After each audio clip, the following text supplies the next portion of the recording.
To draw a balloon, we'll begin with the oval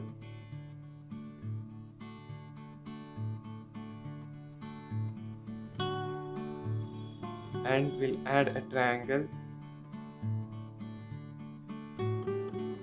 and from the triangle we'll draw a curved line.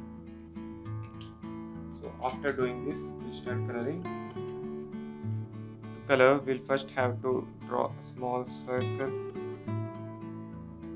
of using color pencil, then another line, color the rest of the parts.